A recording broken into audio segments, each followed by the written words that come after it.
Welcome to this week's edition of Santa Ana's only educational news and public information program, Education First, here on Channel 31. I'm Jeff Gothard. Our news briefs this week include information about the search for a new superintendent, and we bring you to the SAUSD Annual Management Retreat. And we have a rebroadcast of our story about the Anngels Baseball Hispanic Scholarship Fund Award winner.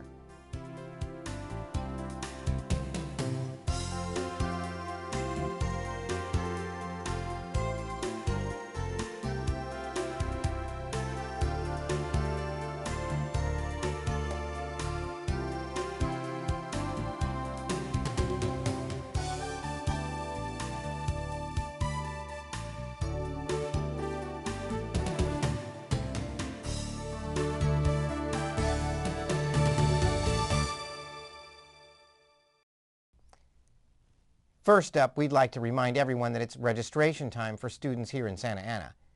You can go directly to your campus to find your registration dates and times, but if the office is not open yet, look for a poster in the office window that will give you the information you need to register your students.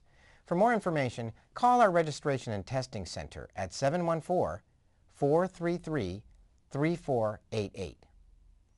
In other news, the Board of Education of the SAUSD held a special meeting to review presentations from nationally known executive search firms that specialize in education to select a firm to fill a vacancy created by the recent resignation of the current superintendent, Dr. Al Mijares. By a majority vote, the board has selected International Group Education Services Incorporated of Visalia, California. The initial steps in the search will be to establish a timeline and determine focus groups which will be interviewed for ideas and input as part of the process. The search firm has projected a 6-month time frame to place the new superintendent here in Santa Ana. Next, we go to a report on the recent district-wide management retreat. Today we're here at Segerstrom High School Auditorium for the Santa Ana Unified School District Management Retreat.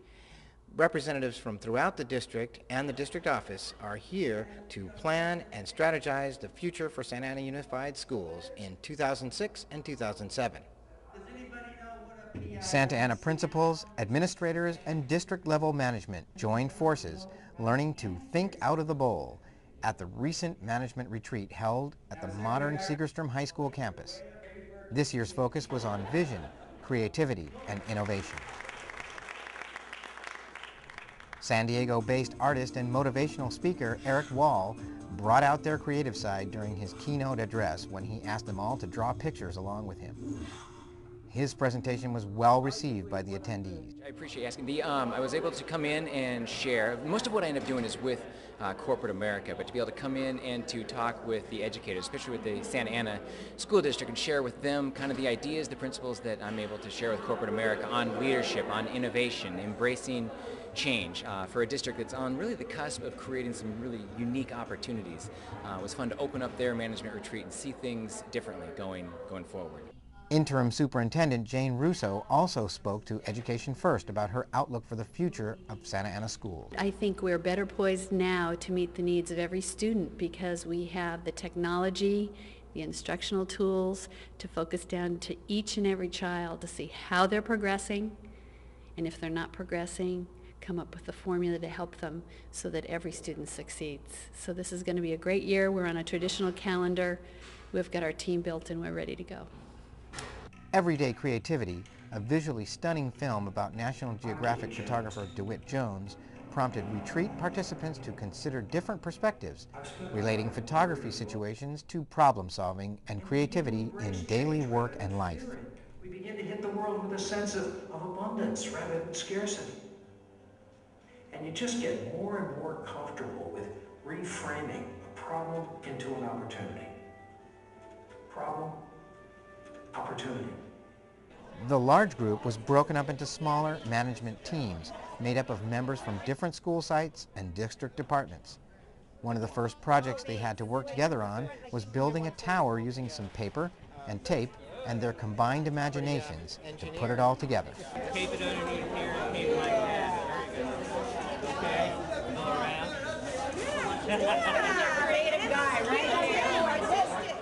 Channel 31 checked in with some of the multidisciplinary teams to see how their projects were going and how they felt about the new school year.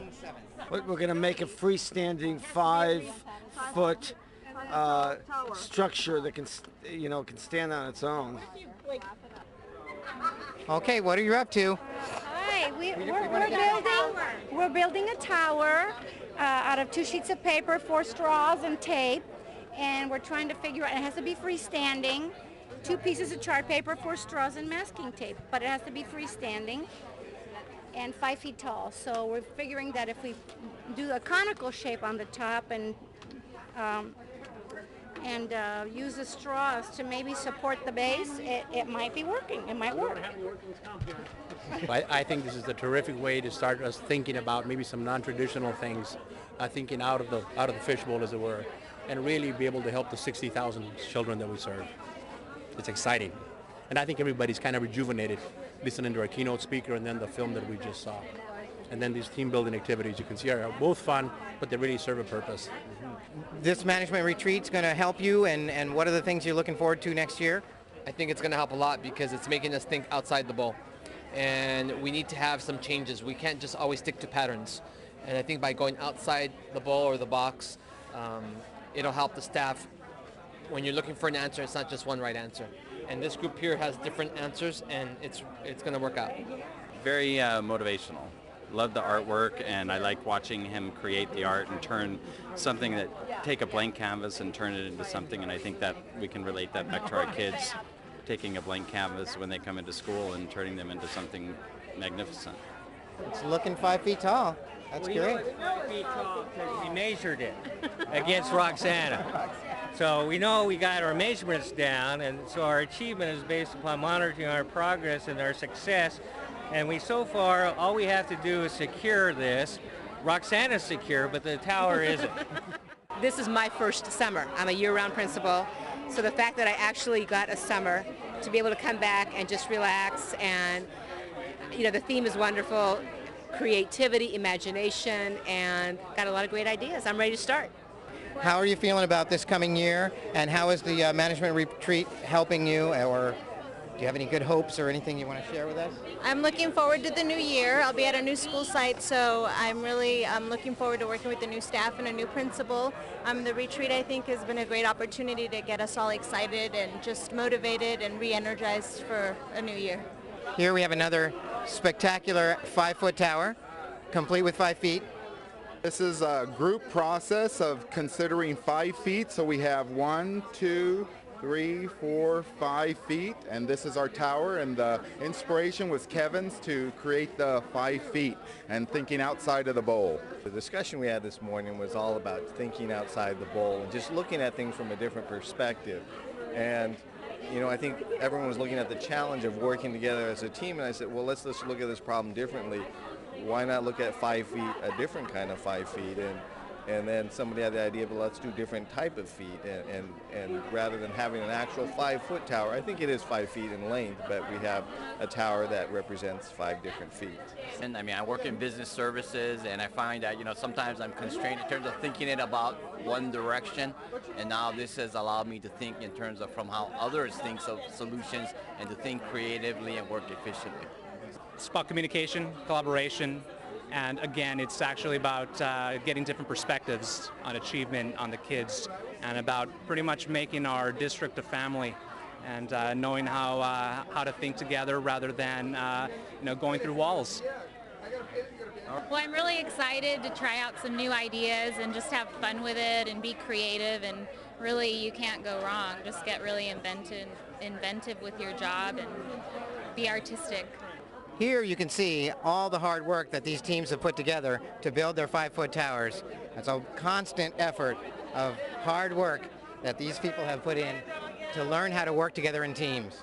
How does it feel to be a freestanding 5-foot tower? Free creative. This is the latest in, since I missed the Nordstrom's sale, this is my fashion statement. I can do the catwalk now. Oh, great. This is the most original one I've seen so far. And how did you come up with this plan? We all did. The best thing was that we didn't have the rules that were, you have to do this. There was a lot of creativity allowed for us, so yes. The goals of the retreat were to help the leadership of our school district develop an attitude of teamwork, problem solving, and excellence. This event is the kind of group effort that will pay large dividends throughout the school year as we take on the challenges ahead.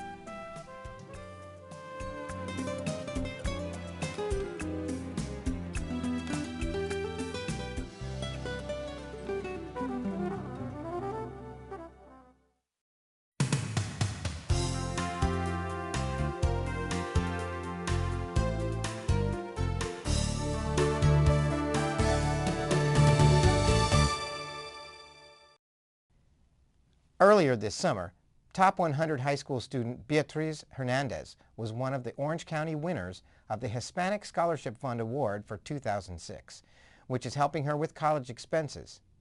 And let's go to the Anngels baseball stadium for the story.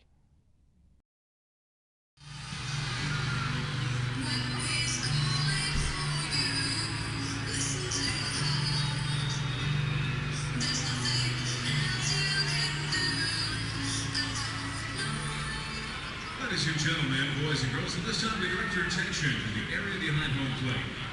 Wells Fargo is a proud supporter of community efforts throughout California and the nation. This evening, Wells Fargo is presenting four very deserving Orange County high school students with a $2,500 scholarship from their Hispanic Scholarship Fund. Joining us on the field at this time, please welcome Anngels President Dennis Kuhl.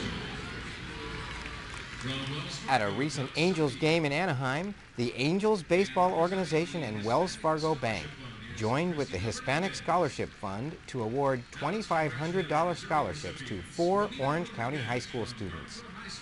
Beatriz Hernandez from Saddleback High School was part of the educational Grand Slam at the event. Beatriz Hernandez from Saddleback High School. She'll be attending UCLA studying biology. Winners were announced during a pregame ceremony on the field at the stadium with over 30,000 cheering fans in the stands. It was an unforgettable moment for Beatriz and her proud family. High school will attend the University of California, Berkeley and study biology. How about a big hand for Wells Fargo and all of our Hispanic Scholarship Fund recipients.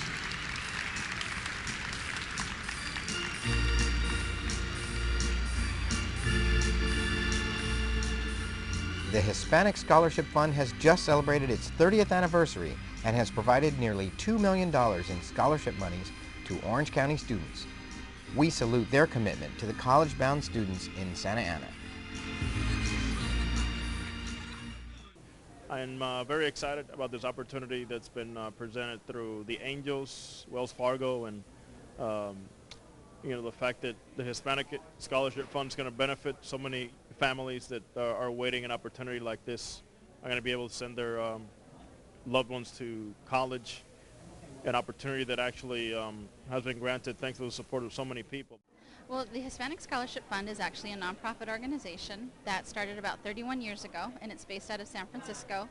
And we have a national scholarship program. So these students submitted an application as high school seniors to our scholarship program, and then Wells Fargo and Anngels Baseball approached us to specifically fund some Orange County students, and so we looked at the Orange County pool and selected these students specifically for the scholarship.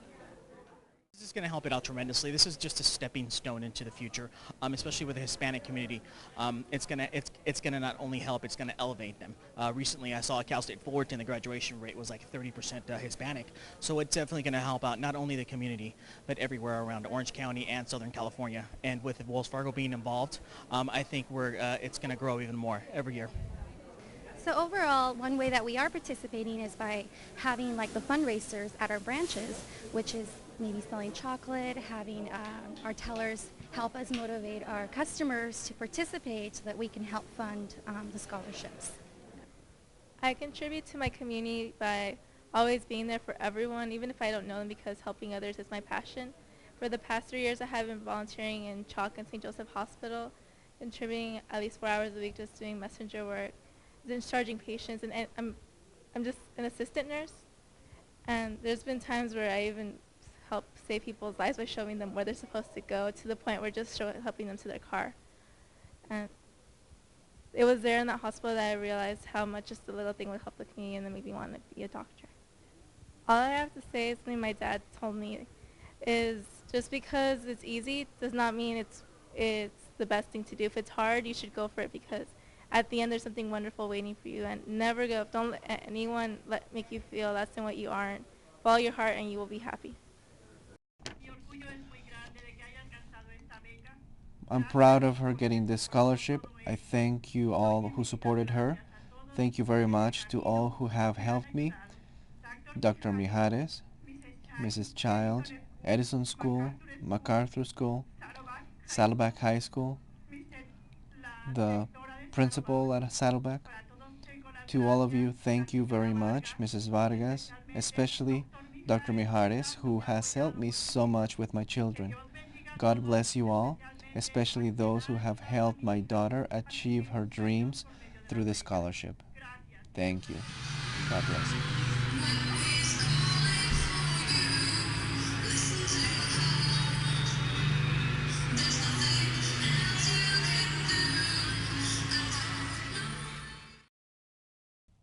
As part of a partnership with the Futures Channel, we now can provide viewers with videos that connect math, arts, science, and technology concepts with real-world careers. So stay tuned to Channel 31. We'll be showing many programs from the Futures Channel right after this edition of Education First.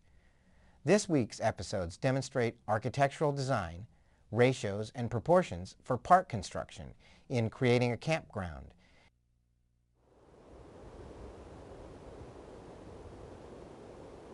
On holidays, people want to leave town and escape and come to a forest setting to enjoy being outdoors. My name is Tessa Krause, and I'm a civil engineer for the Cibola National Forest in New Mexico. I have overseen constructions of road design, bridges, recreation sites like this, which is a picnic ground. And we work closely with landscape architects. I'm Charlotte Miner, and I'm a landscape architect. I get to design and think about where I want things and how I want things to look. I've noticed that this trail here winds around to get to this viewing area. Yeah, and we're doing a redesign of this to make this less steep. There are a number of different factors that we look at. One of the most important ones is capacity, or how many people are we going to have at the site. How many tables, parking spots, restrooms will be in this area. Where the best trail locations are. Where can we get people up for a nice view? What kinds of plants we would use to revegetate a site. We need to look out for wildlife, soil erosion. Provide places where people can set up their tents, areas where the water will not drain on them. We're both concerned about accessibility, trying to make our sites accessible for everybody to use. So there are a number of things, and it's really a fun process. Taking our ideas to the final product involves going out to the site, figuring out the layout, and taking the measurements that we've taken in the field and using the computer to help us lay out the site, and then having the project built. And then my job is to see that it is built according to specifications. We do use ratios in the design of our recreation sites. Ratios give me a nice broad view of what a site looks like. I have a scale here that has several different ratios of feet to inches on it, and that way I can measure where a bench needs to be placed, where a bridge needs to be placed, a table. When I stake a location, I can say, okay, I want it right here. When the person who's installing it comes to it, they can look at it and they know exactly what to do.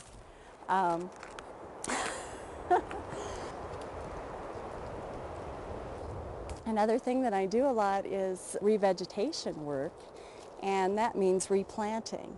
And so I would go to a site and get an idea of what the native plant species are and how many there are. I found that it was about 90% grass, about 5% wildflowers, and about 5% shrubs. And so the ratio of seed mix I put in was a 90 to 5 to 5, 90 grass, 5 wildflower, and 5 shrub. Ratios are used for these logs. These are 18 inches in diameter, and the ones going from the roof are 9 inches. So that's a 1:2 ratio. The reason I chose engineering was because I love math. I liked it from high school. Well, I think this is one of the best jobs anybody could have. I get to combine technical things like math with the creative side. And I like to see people using the sites and just having a great time out here.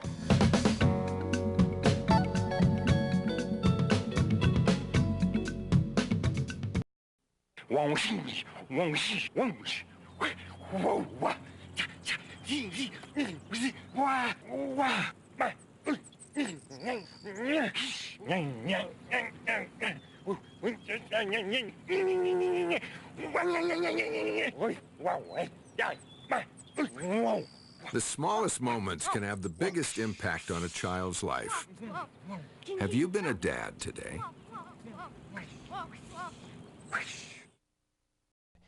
And understanding variables for agricultural production in a story about growing high-quality rice called the Lundberg Farms.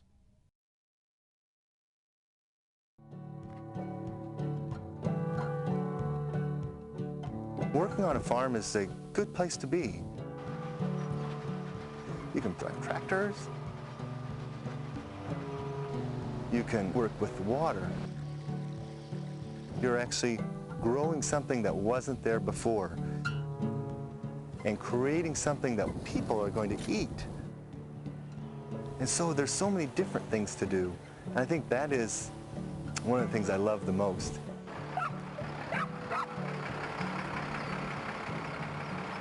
My name is Bryce Lundberg. This is where I grew up, in Northern California. I've always wanted to be a farmer when I was a kid, you bet. On our farm, we have rice crops. Rice grows very well here in California. And I, as an organic farmer, am very concerned about what is going on in the soil. Organic farmers don't use any chemicals on their land. You take care of the soil, adding good things that are going to turn into the food you eat. That is really good-looking rice. There's a lot of variables in farming. Some we have control over, some we don't. There's the weather that we have nothing to say about. Some of the variables that a lot of farmers don't think about are, what do people want to eat? There's long grain and short grain, sweet rice, basmati rice, jasmine rice, arboreal rice, black rices, white rice, brown rice. There's literally thousands of types of rice. We'll get going here. As a farmer, we need to plan how much rice to grow of each variety. What rice are we going to plant in each different field?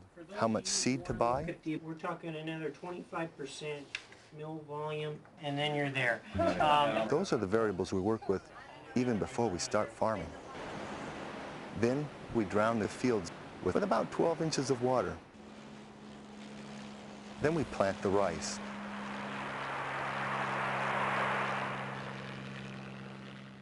And then it grows in the water. You have to go out there and look at them every day. And then you have to decide, when is it not going to grow anymore? The plants don't tell you, I'm done. We have to take the water off and let the field dry up, that we can come in and start harvesting. During harvest, we have machines that are called harvesters. We only have one harvest a year, so we only get one shot to get that right. Well, you need to be able to plan how much storage that's going to take. Well, each one of these bins contains roughly 1 million pounds of rice. That's a lot of rice. Every week we want to be in the bins, monitoring the temperatures, the freshness, the moisture of the rice. The kernels look very You have to keep it so it doesn't get infested with insects, because insects like to eat rice too. In order to eat this rice, though, you have to bring it into a rice mill to hull it and then to polish it. Then you've got finished table rice ready to eat. And then it comes here and it goes into bags, goes on to a truck and is destined for your stores. So those are some of the variables we work with. Farming is a great job. It's a great thing to do. You're actually creating food. And that gives you a lot of satisfaction.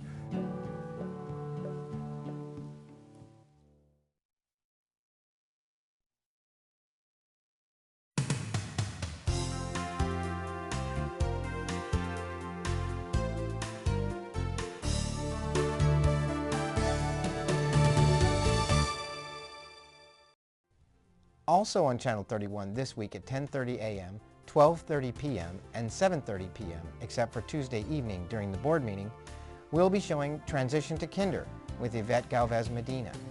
It's a fun program presented in Spanish about how parents can prepare their youngest children for the first year of school.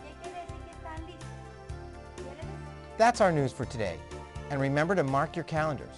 The first day of classes for the new traditional year at Santa Ana schools will be Thursday, August 31st.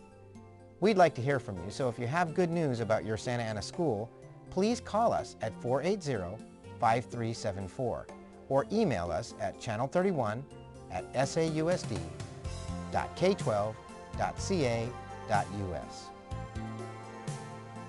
Thank you for watching, and if you see something you like on our show, tell a friend. I'm Jeff Gothard for Education First, Santa Ana's only educational news and public information program here on Channel 31.